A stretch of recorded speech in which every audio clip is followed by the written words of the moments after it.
that's a MTRP sentencing.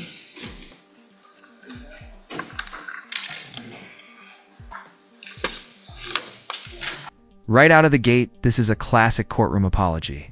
But here's the kicker. Judges don't just want apologies, they want proof. No, proof starts with action, not just words.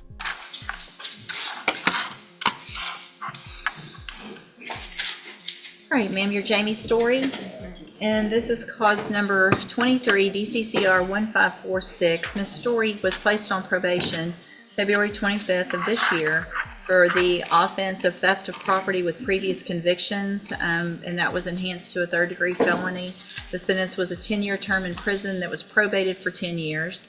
Motion to revoke was filed. We were here before, and Ms. Story pled true to all of the counts, 1 through 7. I've received the updated report. Have all of you had an opportunity to review that? Yes, Your Honor. Quick legal note. A third-degree felony in Texas can carry up to 10 years in prison and probation. That's basically the judge saying, I'm giving you one last lifeline. Don't make me regret it. And are there any additions or corrections? None from the defendant. Judge, my only thing that I would add, just for the court's recollection, and obviously I, of course, wouldn't hold the court to this, we had some difficulty originally in getting her on probation. She volunteered a couple times, but kind of based on her criminal history, made a stretch to make the offer. The court was inclined Don't talk over her. to go along with it based on some circumstances regarding her homelessness, etc. I do appreciate that she took responsibility for a motion. However, I have a note on my original plea papers that the state would be asking for primarily the max on the motion to revoke. But again, I know Ms. Holmes has an argument with some hard times that she's fallen on, and I'm not ignorant of that. I just want to let you know my position, what it was originally. I appreciate that, Ms. Holmes. Yes, Your Honor. I believe originally that was my concern with Ms. Story essentially having probation was her lack of resources, in which she continued when she was placed on probation in February of this year. That came to fruition. She originally was at her brother's home. That didn't work out, and then she went to go to Liberty with a friend, and there was pretty much lack of resources, lack of transportation, and she made the decision to then not contact because she got scared, and here we are. Your Honor, my main argument is that she has not been on probation long to get started. She never has gotten started. Now that she's been in custody, they visited with her at the jail to let her know what steps and what resources that they can provide, so she knows that she does have help. If she does fall on these hard times, that is what probation is for. We are asking if she could get... This is actually huge. Probation is meant to be a second chance. But if you never even start, well, that's like failing a test you didn't even show up for. That opportunity to get started so that she can get the resources and the help.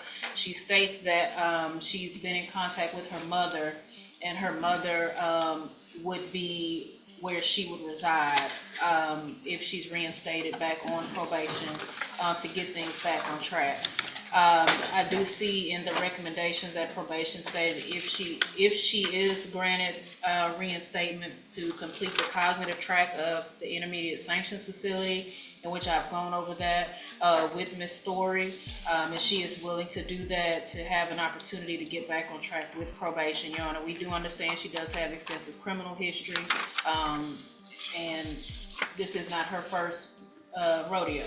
However, we are asking, due to the severity of how long she can be sentenced to prison, that she at least have one more opportunity to start probation and get back on track and get the resources that she needs.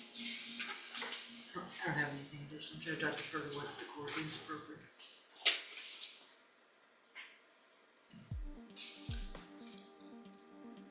I mean, what's appropriate is for you to go to prison for 10 years, probably, with your history and the fact that you got this chance in the first place, right? I mean, probation has all the resources to help you, but they can't go find you and force you to take advantage of those resources. That's up to you. You've been on probation, you've been revoked on every probation you've been on.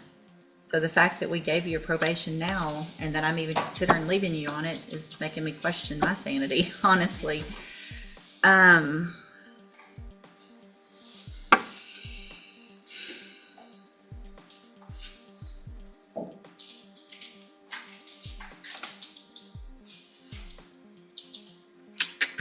Translation, the judge is saying, I'm bending over backwards here. It might make me look crazy to everyone else in this courtroom. That's how close Jamie is to losing it all. Do you have anything to say?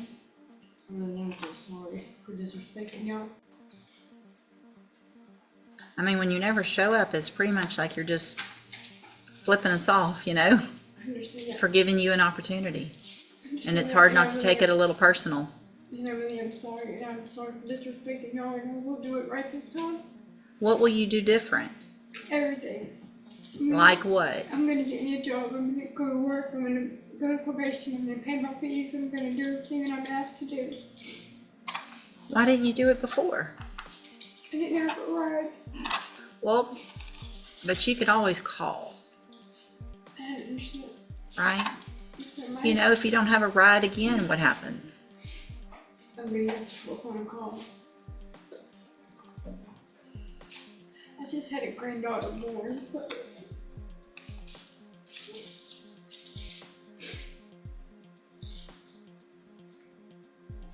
All right, I'm going to do this.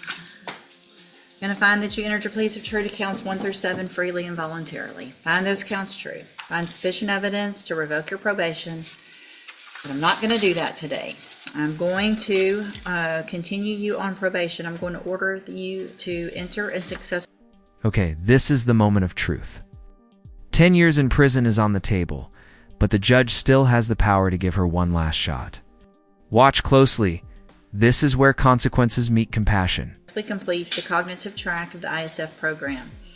You will be on 0 tolerance.